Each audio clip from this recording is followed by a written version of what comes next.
I wanted to get to the unfolding conflict along the Gaza Strip here. Today, Israeli Prime Minister Benjamin Netanyahu, he said that the Israeli military are preparing for a significant expansion of its ground offensive in Gaza. As you all know, Israel launched the operation late Thursday, following a 10-day campaign of airstrikes against the coastal strip. Overnight, shellings left widespread damage in Palestinian neighborhoods. Hamas issuing a warning today saying it will turn Gaza into, quote here, a graveyard to the Israeli attackers, end quote. Palestinian lawmakers, they're also speaking out. This is not an attack on Hamas. It's an attack on the Palestinian population, and it is destroying the prospects for peace, and Israel must be stopped immediately. Now, Congress, I'm going to give you the math everybody says. Now, I personally don't agree that this should be the calculus, but I think I'm in the minority here. Whenever you hear any reporting of it, they do, okay, let's do the scoreboard as to who's died in this. 274 Palestinians to this point have been killed in the conflict. 2 Israelis have been killed, including 1 soldier. And speak to that, first of all, from the perspective that it is, hey, time out. This isn't equal suffering across two things. We saw the horrible pictures along the beach where those 4 young Palestinian boys were killed. We saw more video in communities where people had fled some of the areas to get to a safe area, and they were killed by some of the shelling that came through.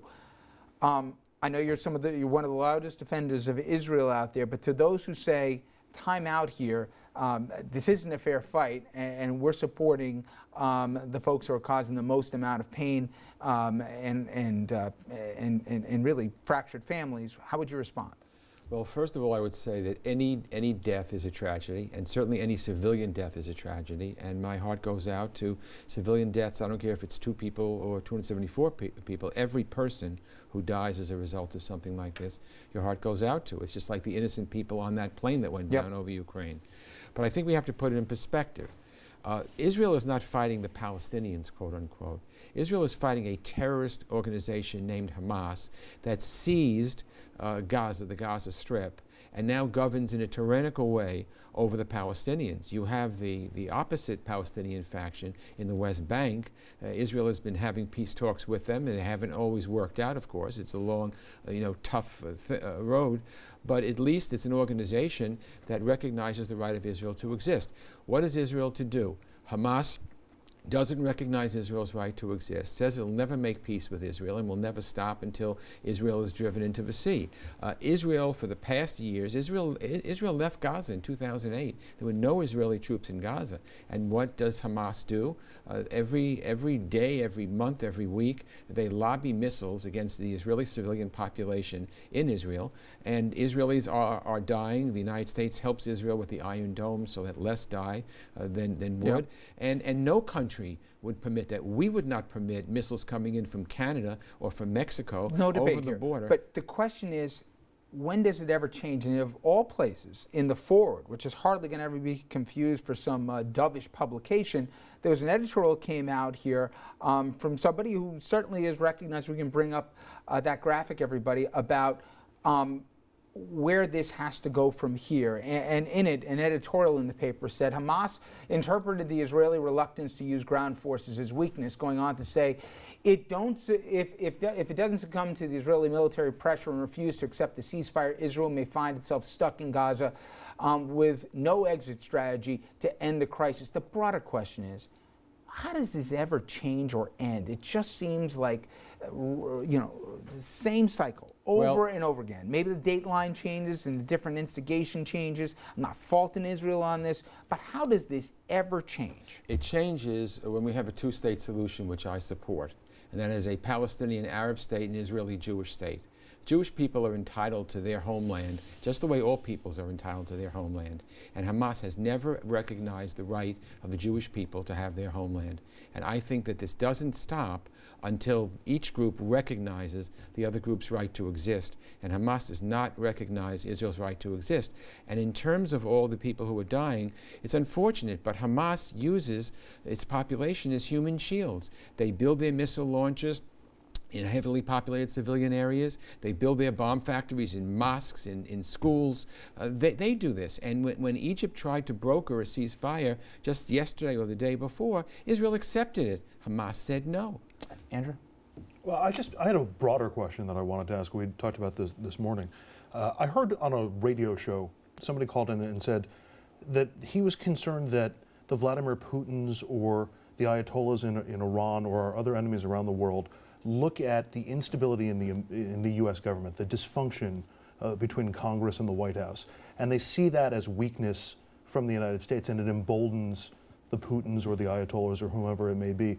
I'm wondering if you've gotten any sense of that, and whether you think our own dysfunctionality in Washington is contributing to some of these issues on the foreign policy front. Well, I'm unhappy with the dysfunction in Washington, but I think it's got very little to do with what Putin, who's an aggressive guy, is going to do. You know, I don't like, you know, analogies to Hitler. I don't like to make any analogies to Hitler, but in 1938, there were some countries that said, just give Hitler Czechoslovakia, just give him the Sudetenland. That's all he wants, and he'll leave everything else alone. We saw what happened there. So the people that now say, well, just give Putin Crimea, give him Eastern Ukraine, what do we care, it doesn't really matter.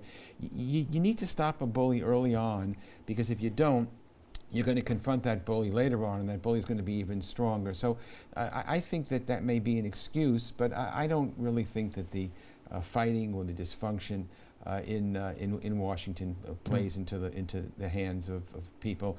You know, Iran, they are the largest suppliers of terrorism in the world, supporters of terrorism in the world, and I think that they watch and see what we do and what we might do or might not do.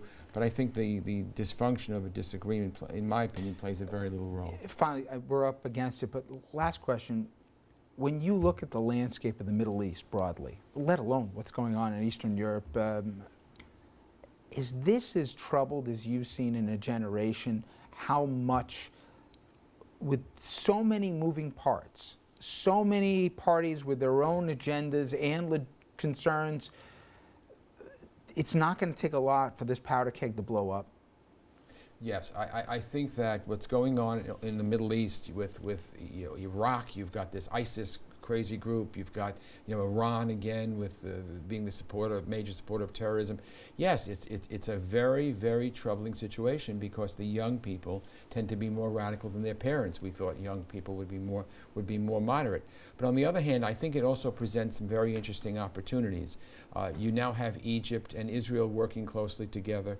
You now have overtures from some of the other Sunni Arab countries who have the actual same outlook as Israel. You know, you look at Saudi Arabia, you look at the United Arab Emirates, they see Iran as the primary problem in the region. So does Israel. So does the United States to a very large degree. So I think there's an opportunity for a realignment.